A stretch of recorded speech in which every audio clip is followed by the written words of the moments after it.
capítulo 1 do Evangelho chama-se Não Vim Destruir a Lei.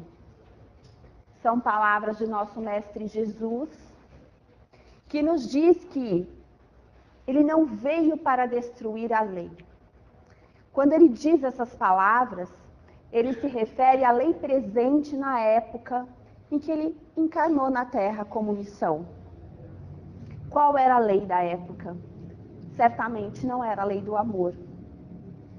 Era uma lei dos mais fortes, a lei dos mais inteligentes, dos mais cultos, mas não desenvolvidos moralmente.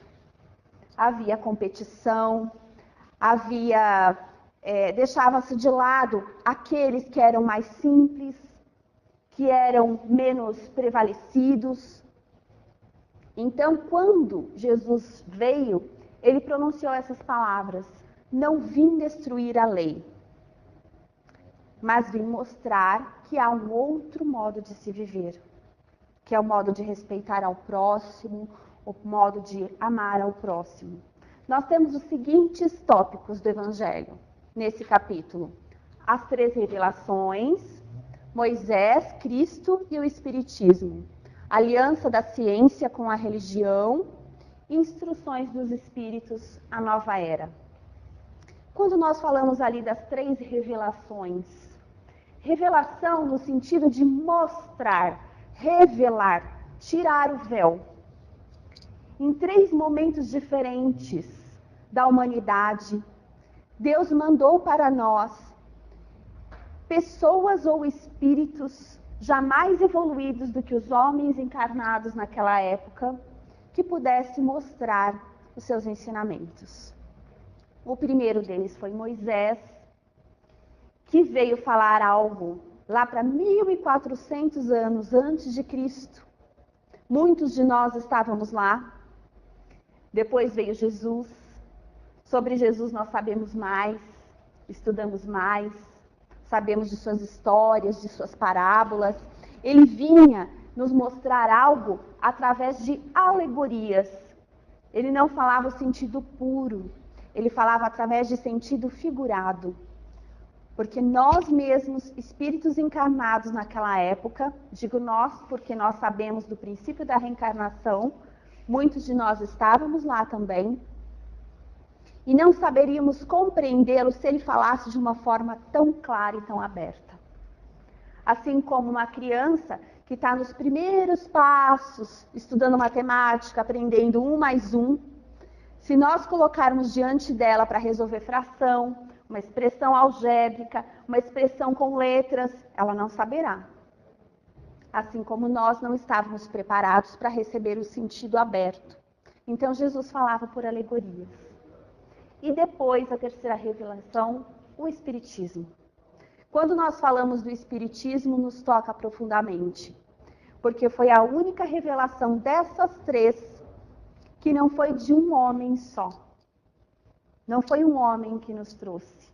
Allan Kardec, mesmo responsável até pela criação desta palavra, deste vocábulo, Espiritismo, na época, disse claramente para nós que todas as suas obras não eram fruto do trabalho dele. Era fruto da coletânea de espíritos iluminados, enviados por Deus para nos mostrar ensinamentos. Ele apenas foi o transmissor. Ele apenas codificou, organizou. Por isso, 3 revelações que vêm levantar o véu. Aliança da ciência com a religião. Nós veremos que a religião, no sentido da palavra, o que nos religa a Deus.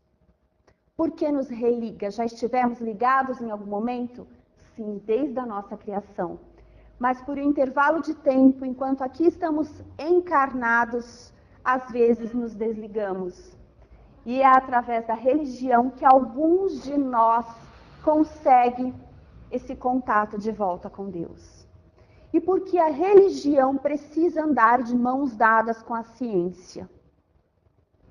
Kardec já nos dizia, através dos conselhos dos espíritos de luz, que ajudaram na codificação do Espiritismo, que se a gente tiver dúvida entre a religião e a ciência, que fiquemos com a ciência. Porque a ciência provou, então vamos a nosso tempo ficar com ela.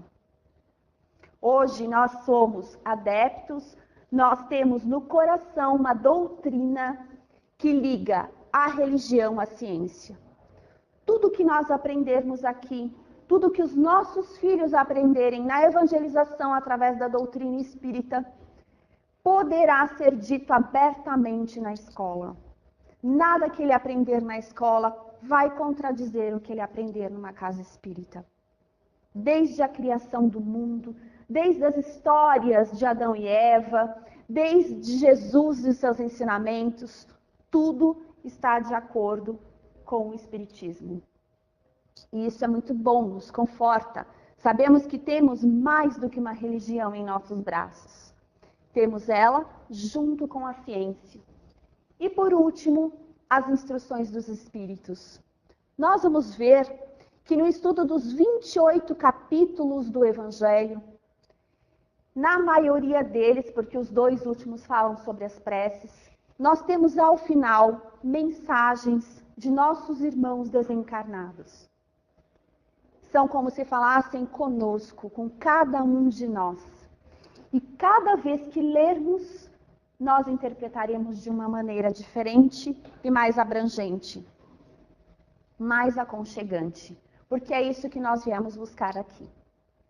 Certamente, 90% ou mais de cada um que entra numa casa espírita vem procurar por um colo, vem procurar por um abraço, não vem só porque quer aprender. E é isso que o Evangelho vai nos dar. Ao final de cada capítulo, esse consolo, essa conversa íntima. E falando em intimidade, então, hoje começamos, se é que alguns já não começaram, tenho certeza que sim, a nossa jornada rumo à reforma íntima, que é o único caminho que temos para transformarmos a nós mesmos como espíritos evoluídos. Digo isso porque o Evangelho segundo o Espiritismo nos traz essa vontade de mudar. Percebemos desde a hora que a gente estava lendo aqui a mensagem inicial, quantos de nós nos colocamos naquele lugar? Será que teve alguém que disse assim, não, tudo que o Paulo falou, nada daquilo eu pratico? Será que teve alguém? Ou pelo menos um item a gente se encaixou. Se se encaixou, é sinal que estamos no sinal vermelho, precisamos mudar. Por isso o caminho da reforma íntima. Trabalhando no primeiro tópico, as 13 revelações, vamos falar um pouco sobre Moisés. Essa figura ali no cantinho nos diz que Moisés veio plantar uma semente.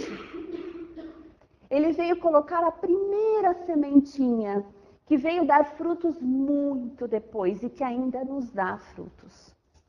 Moisés veio para falar com pessoas que viveram no Egito há 1400 anos antes de Cristo. Lá no deserto, em sua jornada, Moisés ouviu uma voz que lhe ordenava que voltasse ao Egito para libertar um povo muito sofrido, um povo escravizado, os hebreus. A jornada do povo hebreu até a terra prometida durou cerca de 40 anos. Quando nós estudamos essa fase na história, lá na escola, a gente nunca chega à conclusão se os povos, o povo hebreu realmente encontrou ou não encontrou a terra prometida. Porque, para eles, o importante não era o final do destino. O importante era a caminhada. Nós vemos aí 40 anos de um povo sendo reformado. O que pode acontecer em 40 anos em nossas vidas? Muitos de nós, se pensarmos há 40 anos atrás, não havia nascido, né? Alguns de nós já havia nascido. Mas vamos pensar quantas coisas houve ou aconteceram em nossas vidas durante esses 40 anos. Nasceram filhos, nasceram sobrinhos, nasceram, quem sabe, até netos. Nos casamos, encontramos o nosso companheiro, nos despedimos sempre, a nosso ver, antecipadamente de quem amamos, que foi para o plano espiritual. Quantas coisas aconteceram?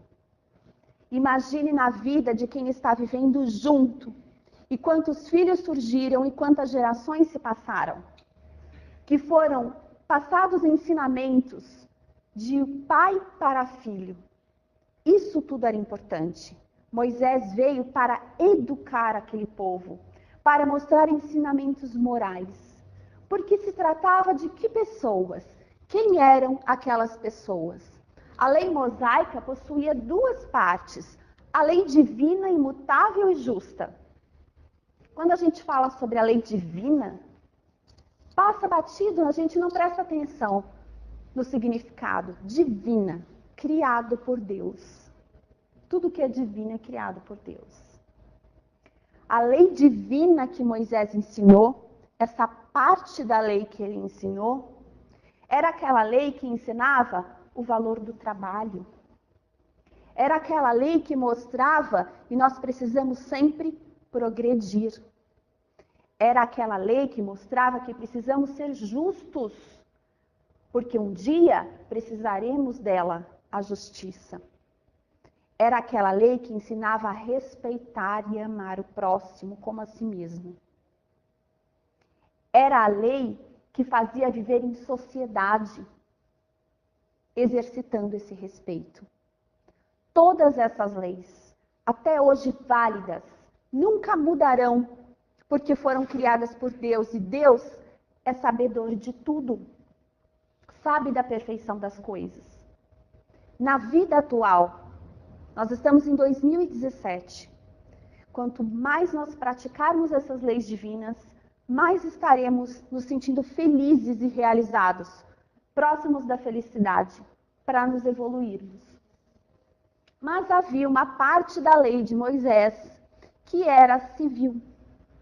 Uma lei que queria só falar que nós não devemos comer de boca aberta, que nós devemos ter higiene diária, que nós devemos repartir o pão, perguntar se acabou, se o outro não quer mais, para pegar mais um que está na mesa, oferecer lugar para os mais velhos. Era uma lei civil que Moisés ensinava, mostrando como devíamos nos comportar. Essa lei civil usava, às vezes, palavras antigas, palavras mais apropriadas para aquela época, que se hoje nós vermos, nós não vamos pensar, nossa, muita coisa mudou. Vamos ver algum exemplo, já já. No Monte Sinai, ele recebeu os 10 mandamentos. Maior parte dos 10 mandamentos, nós vamos verificar que se trata de lei divina. Existem pormenores, que são aquelas palavras que regulam, então, a educação do povo. No primeiro mandamento, eu sou o Senhor teu Deus, que te tirei da terra do Egito, da casa da servidão. Não terás deuses estrangeiros diante de mim. Não farás para ti imagens de escultura, nem figura alguma de tudo que há em cima no céu, e do que há embaixo na terra, nem de coisa que haja nas águas debaixo da terra. Não adorarás, nem lhes dará culto. Esse primeiro mandamento falava sobre a existência de um único Deus, do nosso Pai maior. E que não precisamos ficar adorando imagens. Não precisamos ficar nos apegando a deuses inventados por nós, nem a santos e nem ao que mais nós imaginarmos. Hoje em dia, temos às vezes o costume, quando nos referimos ao plano espiritual, de nos apegarmos a algum espírito conhecido. Falamos o nome de um espírito de luz que sabemos ser de luz. Muitos de nós ainda temos o hábito de falar o nome de um santo. Nada disso é em vão. Ali foi um ensinamento. Deus é que tudo sabe, que tudo decide, que tudo vê. Mesmo que o nosso coração se dirija a algum tipo de ser que não Deus no momento de nossa oração, o que importará é a nossa sinceridade. Certamente chegará até Deus, se assim for do nosso mérito, e será atendido, assim também se for do nosso mérito. Agora, se pudermos abandonar esses costumes que nos foram passados e falar com Deus, nada melhor. Estaremos mais próximo dele ainda. Não tomarás o nome do Senhor teu Deus em vão. Às vezes, até hoje, falamos o nome de Deus em vão. Às vezes, juramos por Deus, principalmente quando nós somos adolescentes, né? A gente jura por Deus até não poder mais e nem sempre é verdade. Lembra-te de santificar o dia de sábado. O que será que significa o dia de sábado? Poxa, nós estamos aqui, hoje é segunda-feira, não vai valer nada, então? O que significava isso na época? Significava um dia dedicado a Deus. Um dia para orar. Moisés, na época, falou sobre o dia de sábado, porque não era o dia que se costumava trabalhar. Certamente, ele viu ali uma ocasião para chamar as pessoas para se concentrarem, pensar em Deus e praticar o bem. Então, foi esse o sentido do dia de sábado. Não precisa ser o sábado, não precisa ser o domingo, não precisa ser o dia. É importante que venhamos à casa espírita, muito importante. Mas mais importante que isso é que lá fora possamos praticar aquilo que aqui aprendemos. Alguns de nós nunca sequer pisou numa casa espírita ou em qualquer outro templo, mas sabem tratar o seu irmão com respeito e amor. Então precisamos pensar nisso, não se ater às palavras, mas ao que o ensinamento tentou passar. Honrarás a teu pai e a tua mãe para teres uma vida dilatada e a terra que o Senhor teu Deus te há de dar. Honrar pai e mãe, nós temos até um capítulo assim no Evangelho. A importância de amar e respeitar aquele que nos deu a vida. Ah, mas aquele pai não é bom, aquela mãe não é boa, mas assim mesmo há um motivo. Pode ser que esteja essa explicação em outra vida, em outra circunstância, que nós mesmos escolhemos aquela prova difícil de não ter um pai presente, uma mãe presente. Mas independente disso, façamos a nossa parte. Mesmo que não tenha feito por nós durante a infância, tendo a oportunidade, façamos pelo nosso pai e pela nossa mãe, respeitando e dando a eles tudo o que damos a nós mesmos e muito mais. Não matarás, porque é o direito de viver. É o direito mais importante, é o direito de viver. Não cometerás adultério. Aqui o adultério não significa só traição conjugal. Adulterar significa falsificar, mentir, enganar. Então, que não pratiquemos o adultério está em não aceitar a corrupção também, está em não tirar proveito quando nós recebemos um troco errado. Quando nós vemos que alguém um pouco mais simples de estudo que nós mesmos está fácil de ser enganado e nós aproveitamos a oportunidade erroneamente, isso é adulterar. Então, que não pratiquemos o adultério. Não furtarás, não pegar o que é do outro. Não dirás falso testemunho contra o teu próximo. Não mentir sobre ele. Não falar sobre ele o que não sabemos. Existe a história das 3 peneiras, alguém já ouviu falar? Que nós possamos sempre pensar se vale a pena falar sobre o outro, se é verdade e se será útil. Acima de tudo, se gostaríamos que falasse sobre nós. Não desejarás a mulher do próximo. Moisés colocou a mulher separada dos outros objetos. Pelo menos isso. Né? Colocou dividido, para não ter reclamação. Por que será que falava da mulher do próximo e não do homem do próximo? Porque quem mandava na sociedade na época era o sexo masculino, que mandava, desmandava e tinha o poder de decisão. Então Moisés pensou, se ele educar o homem que vai gerir a família toda será educada. Então ele colocou, não cobice a mulher do próximo. Vale para nós também, meninas. Não cobicemos o marido alheio. Não cobiçarás a casa do teu próximo, nem o seu servo, nem coisa alguma, nem o boi, nem o jumento, nada que lhe pertença. Não ter o quê? Inveja.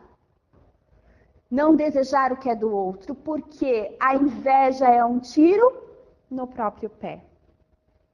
Quando nós pensamos em ter inveja do outro, nós temos que analisar se aquilo que ele fez para ter tudo aquilo que tem, eu estou disposto a fazer também.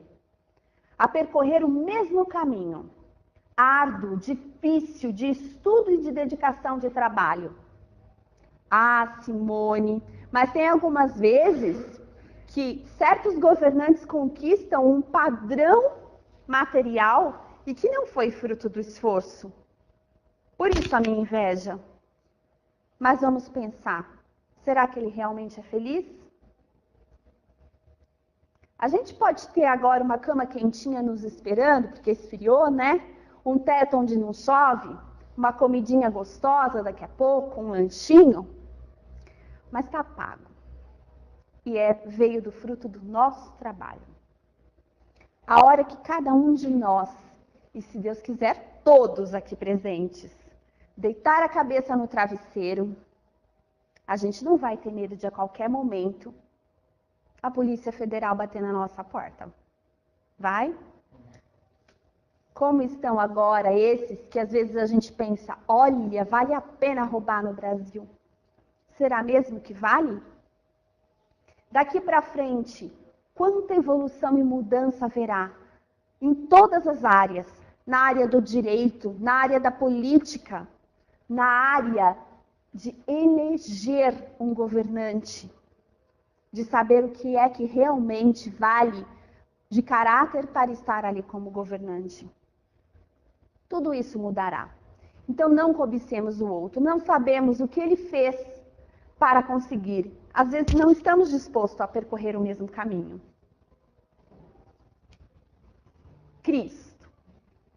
Há 2000 anos, 2017 anos, veio Jesus Cristo. Se tem alguém que a gente precisa se espelhar como exemplo, é nosso Mestre Jesus. Porque eu fico imaginando às vezes que Deus chegou até ele e falou, meu filho, você vai encarnar de novo. Porque Jesus já encarnou várias vezes. Assim como nós, todos criados espíritos simples e ignorantes, também foi Jesus, que percorreu por todas as etapas dos planetas necessários e provas para um dia se tornar um espírito puro. Mas quando não precisava mais reencarnar, não tinha mais provas a cumprir, nem expiações, Deus deve ter chegado a Jesus e falado assim para ele, meu filho, você precisa reencarnar de novo. E é num planetinha difícil. O que será que Jesus disse na época? O que nós diríamos? De novo? Para quê? Já fiz tudo. Será que diríamos isso? Jesus não titubeou. Jesus disse, eu vou, é para já. Deus deve ter contado também que ele sofreria, que ele seria incompreendido, mas que seus exemplos mudariam a humanidade ao longo do tempo. Jesus não perguntou se ia ser fácil ou ia ser difícil. Ele veio. E ele não só veio, como foi capaz de conviver com as pessoas mais simples que existiam na época. Ele não escolheu os mais classificados, ele não escolheu aqueles mais evoluídos materialmente, ele escolheu pescadores, ele escolheu pessoas simples para conviver. Fazendo isso, Quando as pessoas chegavam até ele e falavam, eu não sou capaz, como a gente tem o exemplo da mulher adúltera e de tantos outros exemplos, Jesus dizia, tu és capaz, basta querer. Ele fazia as pessoas se sentirem fortes, de dentro para fora. Foi só isso que Jesus fez. Então, quando nós falamos dele, nos toca, importante, de uma forma importante o coração. Jesus não veio destruir a lei de Deus. Talvez ele tenha mexido um pouco no vespeiro. Talvez os fariseus da época, os grandes, os que tinham poder, se incomodaram com a presença de Jesus. Porque ele chegou dizendo que todos eram iguais, que não havia diferença, que todos precisavam ser tratados iguais e ter a mesma oportunidade. Foi isso que Jesus disse. Quem explorava não gostou. Mas sim, o verdadeiro sentido e apropriá-la ao grau de adiantamento dos homens. Por isso Jesus falava sobre parábolas, sobre histórias. Amar a Deus sobre todas as coisas e o próximo como a si mesmo. Minha filha, quando era pequena, perguntava, mamãe, você me ama? E eu dizia, amo. E ela falava, eu sou a pessoa que você mais ama no mundo? E eu falava, é. Ela dizia, de todos os lugares, de todos os mundos. Ela queria 100%. E aí eu dizia, não. Ela falava, mas como não, mamãe? Eu dizia, eu amo a Deus, em primeiro lugar. Depois a você. Aí ela ficava meio emburrada. Até que um dia ela resolveu perguntar por quê. Essa pergunta era feita continuamente.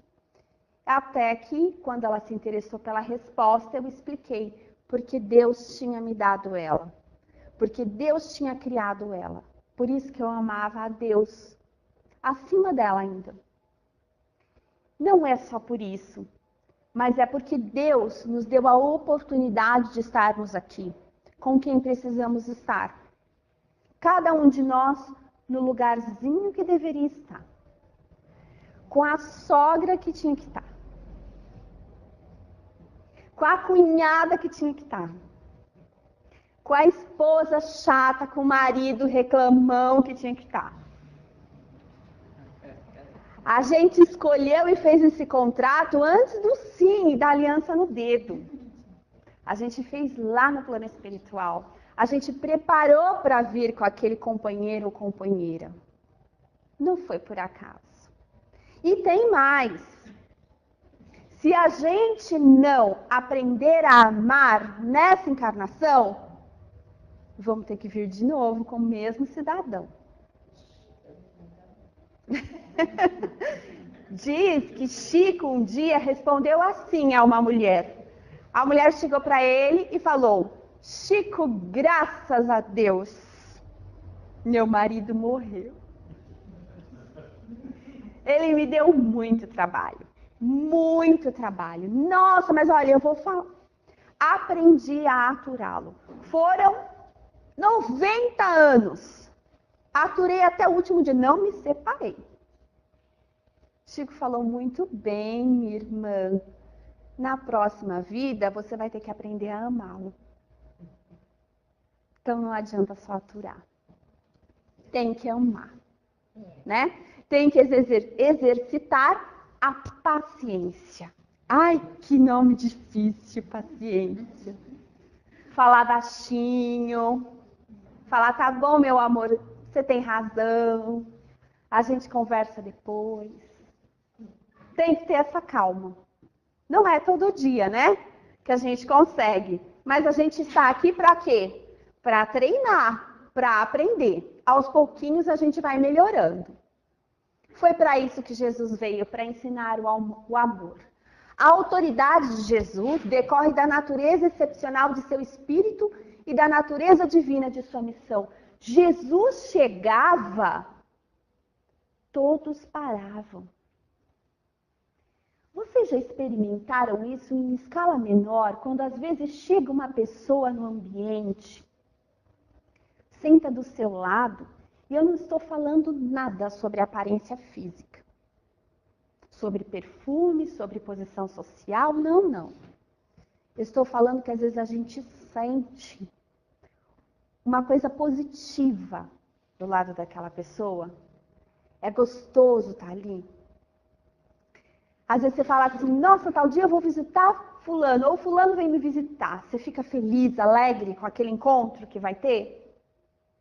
Porque aquela pessoa te traz o bem. Agora vamos imaginar isso multiplicado por 500 milhões de vezes. Era o que Jesus passava. A autoridade que ele tinha, as palavras que ele escolhia. Quem precisava ver, via o que Jesus tinha para oferecer.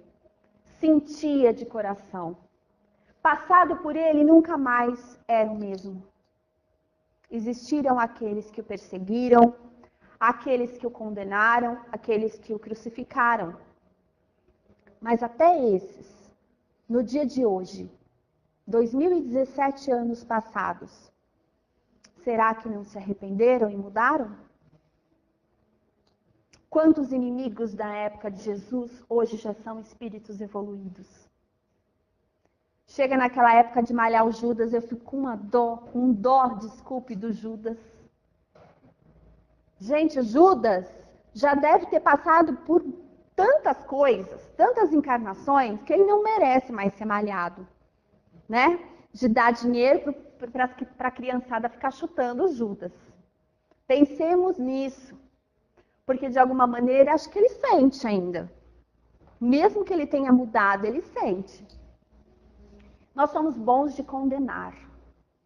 Nós somos bons de apontar o defeito alheio, mas nós não enxergamos os nossos.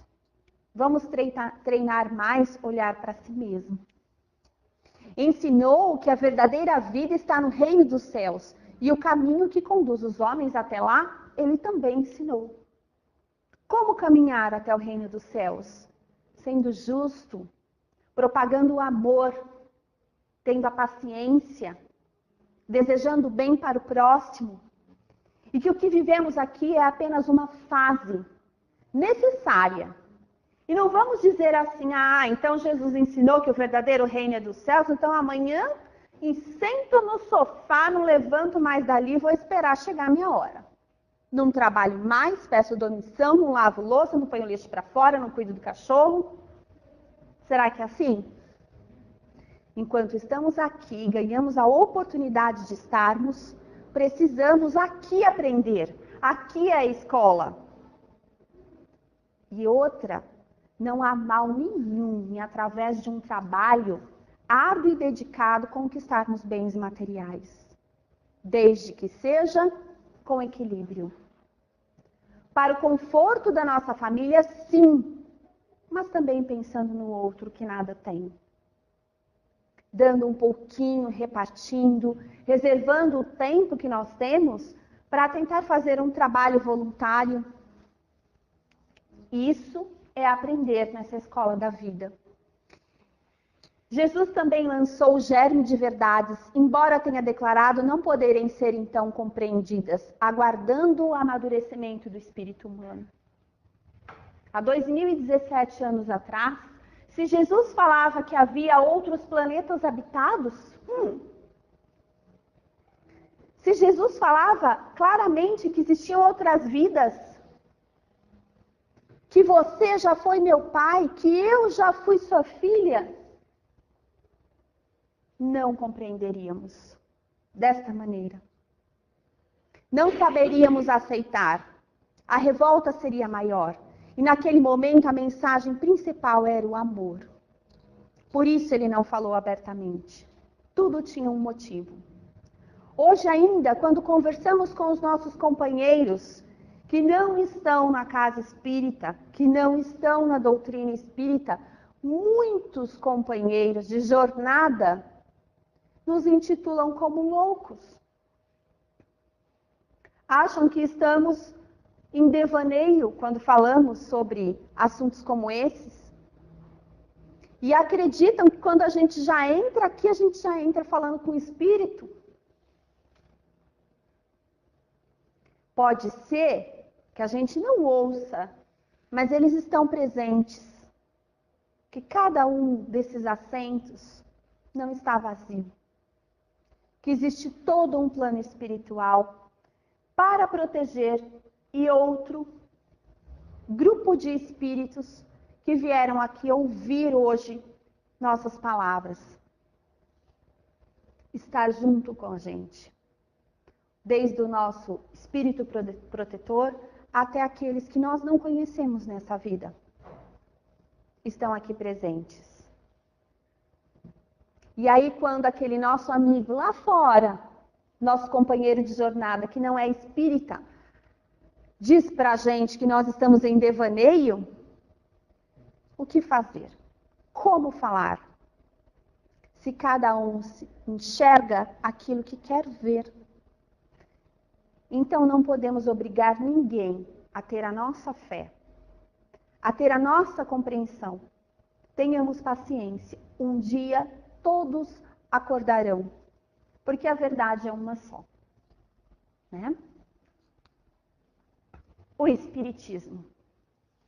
Que figura pegar para ilustrar, senão do nosso amigo Chico Xavier? Emmanuel ali conversando com ele, dando as instruções de tudo que ele precisava fazer.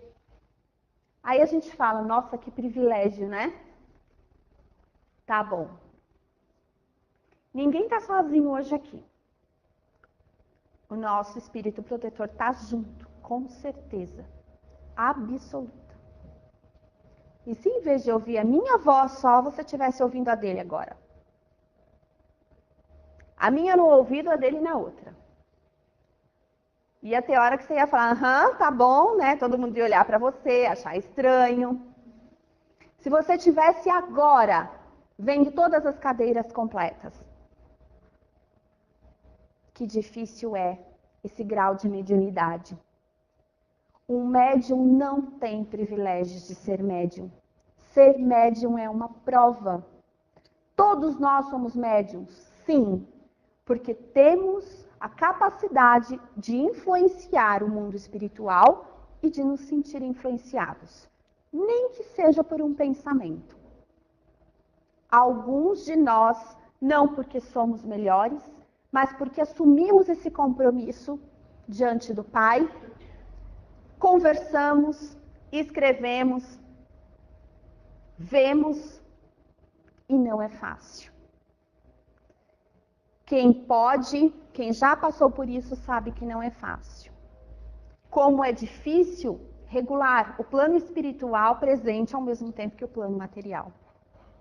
Há casos que nós sabemos de pessoas até famosas no mundo espiritual, no mundo encarnado, que falam que em departamentos públicos, ao atender alguém, julgava que aquela pessoa estivesse ali encarnada e falava sozinho.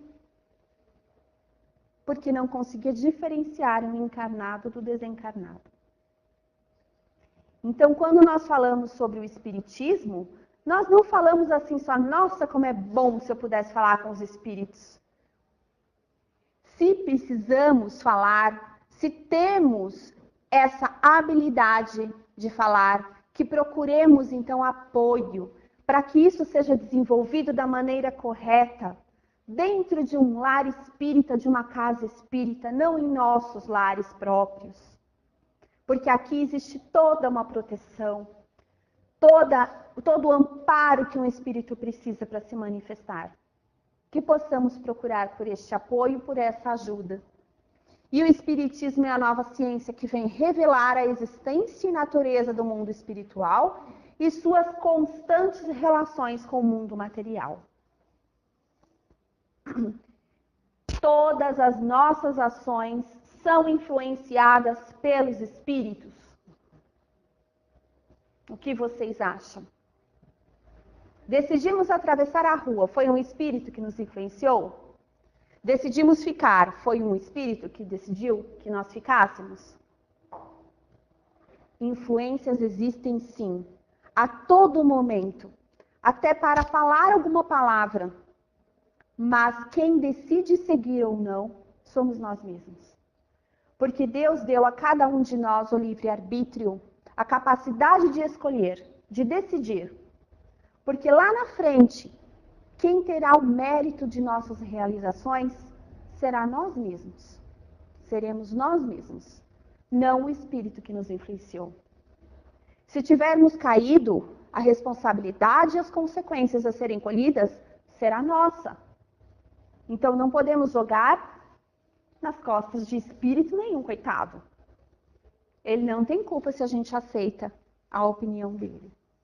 Ou não tem também todo o mérito se decidimos seguir o bom conselho. O Espiritismo traz ensinamentos que são dados pelos próprios espíritos em todas as partes da Terra e por uma multidão de intermediários. Por volta de 1850, antes já acontecia? Sim, mas os fenômenos começaram a eclodir em todas as partes do mundo por volta de 1850. As respostas às perguntas que Kardec fazia chegavam até ele através de cartas e ele comparava as respostas a respeito de uma mesma pergunta que ele tinha feito para que vários médiuns entrassem em contato com os espíritos. E assim ele foi codificando. As respostas tinham semelhanças, eram parecidas. Muitas ele descartava, porque não tinham cabimento para aquele momento. Assim aconteceu. Esses intermediários que nós nos referimos eram também missionários de Deus. Eram pessoas com essa mediunidade aflorada para a época, com uma habilidade ímpar a respeito desses fenômenos e que puderam ajudar na codificação. O Espiritismo completa e explica em termos claros para todos o que foi dito lá por Jesus, de forma alegórica, preparando o cumprimento das coisas futuras. Estamos sempre em constante evolução. Não acabou. E aí, passando para o nosso segundo tópico, aliança da ciência com a religião, que foi aquilo que nós falamos. Como é bom ter uma doutrina que o nosso filho vai voltar para casa, o nosso neto, o nosso sobrinho, e dizer que aprendeu aquilo que nós ensinamos para ele na casa espírita. É igual. A ciência anda junto com o espiritismo. Ciência e religião são alavancas da inteligência. A ciência revelando as leis do mundo material e a religião revela as leis do mundo moral. Ambas têm como princípio Deus, o nosso Pai. Aquele esqueminha ali, muito simplificado, nos mostra o espiritismo entre a ciência e a religião, levando a Deus. O traço de união está no conhecimento das leis que regem o mundo espiritual e suas relações com o mundo corporal. Sobre o que nós falamos, acabamos de dizer que os espíritos o influenciam sim em nossas vidas. Nós é que decidimos seguir ou não seus conselhos. Leis tão imutáveis como as que regulam o movimento dos astros e a existência dos seres. E nós agora pertencemos a uma nova era da humanidade. Havendo modificações nas relações sociais, sempre em direção ao progresso. Aí nós pensamos, nossa, eu escuto minha avó falando assim, antigamente em Barretos, 6 horas da tarde, a gente colocava as cadeiras na calçada, a avó não falou isso já? E não tinha perigo, não passava ladrão, no máximo um violeiro, um cachorrinho, as crianças brincavam na rua. E agora que a gente não pode sair no portão? A avó não fala assim? Fala, não fala? E dá até vontade. Nossa, o mundo era melhor, a gente pensa. Não era. Ao ver dela era, mas a mídia, as comunicações não mostravam o que acontecia no mundo. Tinha escravidão e podia ter. Era permitido há 100 e poucos anos atrás uma pessoa ser escravizada. Um escravo com 30 anos era velho. Separava-se dos filhos. Não era melhor o mundo. Quantos homens praticaram abuso sexual com suas filhas e isso não era falado? Quantas mulheres apanhavam silenciosamente de seus maridos autoritários e não tinha a quem reclamar? Quantas pessoas, estou chegando mais perto, dirigiam embriagadas e não eram punidas, matando pais e mães de família e às vezes até crianças? Vou chegar mais perto ainda a quem lembre. Tenho certeza que não sou só eu. Quando a gente ia para uma festa e a gente voltava para casa com o cabelo e a roupa cheirando a cigarro. Cheirando não, né? Cheirando é brincadeira. E agora? Mudou alguma coisa para melhor? Pensa no direito da mulher de votar. Foi criada por Deus assim como o homem foi criado.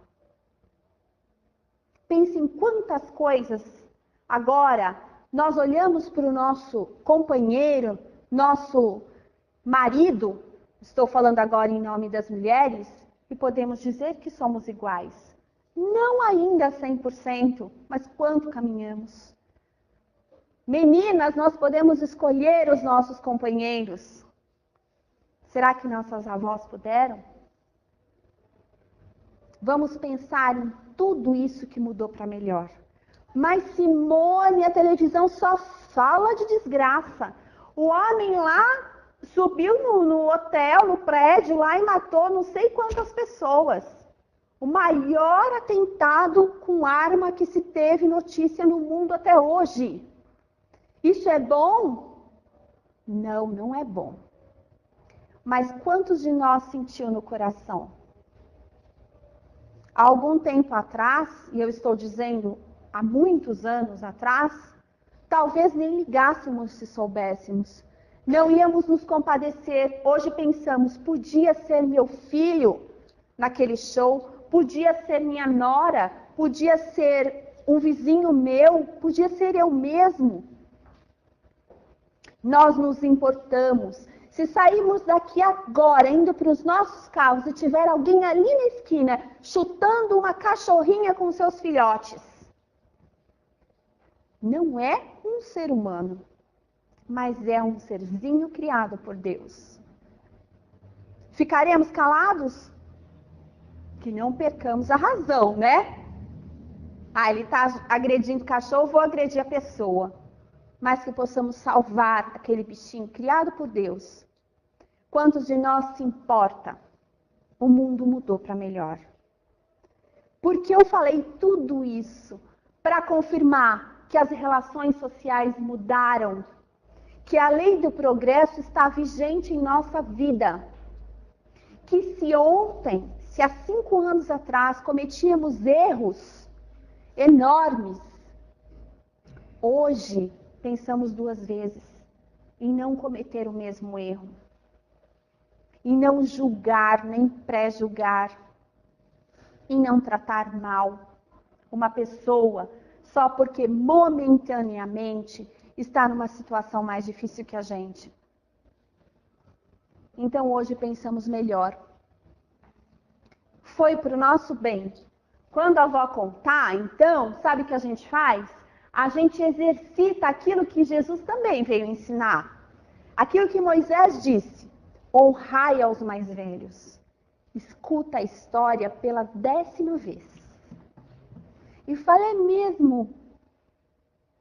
Porque ela precisa contar. E é bom ouvir.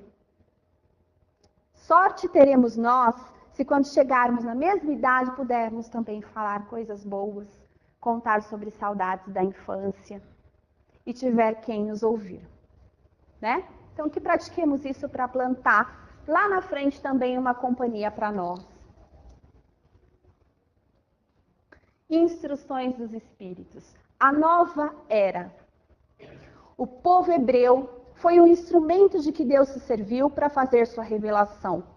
Povo este ainda semi-selvagem quanto ao aperfeiçoamento espiritual. Um povo simples, um povo ainda que fazia valer os seus desejos materiais, os seus instintos, e que teve que começar a aprender a pensar no próximo. Eles eram inteligentes no tocante às coisas materiais, artes e ciências, mas atrasados na moralidade. Por isso, lá foi plantada a semente. Já o Cristo ensinou a moral para transformar a terra, para ser morada de espíritos superiores. Olha só, que alegria que dá essa frase. Para ser a morada de espíritos superiores. Ainda não é. Porque nós não somos espíritos superiores, é só olhar para nós mesmos. Cada um olhar para si mesmo. Mas será um dia, em breve, um planeta que, pela lei do progresso, progredirá também. E com esse progresso, nós estaremos tendo uma morada num planeta melhor para se viver, livre de tantas doenças, de tantas injustiças, com base na caridade e na solidariedade. As ideias se desenvolverão e, para amadurecerem, necessitam de agitações e discussões para atraírem a atenção das massas. Então, nada de ficar quietinho. Não me lembro agora quem falava, o que me assusta não é o barulho dos maus, mas o silêncio dos bons. Se você tem algo bom a ensinar, quando alguém te perguntar, você faz trabalho lá na sua casa espírita? Você falar, faço sim. De vez em quando eu varro o chão, eu arrumo a cadeira, eu lavo o banheiro. Vem conhecer um dia. Porque o que a gente não pode é ficar quieto. É se calar diante das injustiças. Não precisa ser o briguento da turma, não precisa ser o mal educado. Mas o espírita ainda é muito quieto, é muito calado. Que possamos falar aquilo que nós aprendemos. Mesmo que um dia, só um dia, alguém venha nos acompanhar, já fará diferença. Lá no nosso currículo e no currículo dele também que veio, principalmente. Por isso que as discussões precisam existir, precisam de agitações. Moisés abriu o caminho, Jesus continuou a obra e o Espiritismo concluirá. Quem são estes que o Espírito chamou? Apóstolos da paz universal. Somos nós. Olhai para frente e marchai. Pus a foto aí de uma família. Não é o único modelo de família. Longe disso. Mas certamente é um. De manhã, às vezes eu trabalho com algo material e eu estava junto desse trabalho vendo um programa na Rede Globo de televisão. Estávamos falando naquele momento sobre a importância de deixar os cachos livres e soltos. Não viver de acordo com o que querem que a gente viva. Então, uma atriz falava que ela tinha um blog, ou não sei o que era lá, que a importante é que as meninas deixassem os seus cachos, não tivessem vergonha dos cachos. Eis que vem a psicóloga e fala algo que nós podemos fazer caber aqui. Ela falou, lindo, lindo tantas meninas estarem se identificando com você, mas que não invertamos os valores que são errados hoje. Porque senão, no dia de amanhã, estaremos tendo preconceito com os lisos. Pensemos nisso. Essa família tradicional não é a única, mas é importante. É importante porque é um pai e uma mãe a amar os filhos que pôs no mundo. É importante uma estrutura familiar. Se a sua família é diferente, tudo bem. Que saibamos respeitar o outro com as suas diferenças. Mas que não vamos achar que o único jeito de ser normal é ser diferente. Podemos ser o tradicional também. Podemos fazer aquilo que nos sentimos bem. Falando agora sobre, só para terminar, diz que havia um médico muito bom atendendo em seu consultório. E aí esse médico dizia assim, marca na minha agenda só os pacientes que eu puder atender, porque eu gosto de fazer uma consulta por vez, tranquilamente, atender bem cada pessoa que vier. E a secretária assim fazia, cumprindo as ordens. Chegou um moço lá e falou, eu quero ser atendido hoje pelo médico. E a secretária explicou, olha, não é possível, a sua agenda está lotada. Se é algo muito urgente, você deveria ter se dirigido ao hospital, mas estou vendo que não é. Então, você tem que aguardar, assim como todos precisam aguardar a agenda do médico. Aquele homem começou a esbravejar, gritar, falar palavrões e insultar os que estavam ali presentes, incomodando a todos. E com aquela gritaria, o médico saiu de lá de dentro de seu consultório e veio ver o que estava acontecendo. Quando ele chegou, o paciente, que nem tinha sido paciente ainda, começou a agredi-lo também, ofendendo-o pessoalmente, dizendo que ele era incompetente, usando palavrões para se dirigir a ele. Acabou quebrando objetos da sala de espera, jogou cadeiras, mesas e foi embora. E então a secretária chega até o médico e fala, doutor, como é que o senhor pôde, vendo tudo que esse homem estava fazendo, não reagir, não fazer nada? Então o médico disse o seguinte, você viu que um homem é capaz de tirar o sossego das pessoas? Você viu que um homem fora de controle é capaz de fazer num ambiente? Imaginem se fossem dois. Então vamos pensar, se naquele momento que a gente pensa, não vou deixar barato, não vou levar desaforo para casa, se não é o momento de pensar que nós já chegamos num ponto, com toda humildade digo isso, em que nós sabemos parar, respirar e contar até 10. E deixar para conversar no momento mais adiante, quando medirmos as justiças e as injustiças. Quando soubermos avaliar de verdade quem está certo, quem tem um pouco de razão, quem tem outro tanto de razão, para conversar com calma depois. Pensando em tudo isso, na nobreza desses ensinamentos que Kardec codificou para nós, que os espíritos irmãos nossos nos trouxeram, orgulhosos que devem estar agora por essa sala cheia de pessoas que veio aqui procurar algum consolo em suas palavras. Hoje, eu tenho certeza que cada um de nós deu um passo nessa longa jornada que temos pela frente rumo à reforma íntima. Que possamos tratar o nosso irmão como igual, apesar de todas as diferenças, tentando nos colocar no lugar dele, lembrando que um dia podemos ser nós mesmos naquela situação, ao invés de julgarmos. Muito obrigada por essa oportunidade de estar aqui, repetidamente falando a mesma coisa, e eu digo sempre que aquele que está aqui na frente é porque precisa ouvir muito mais do que aquele que está sentado. Muito obrigada.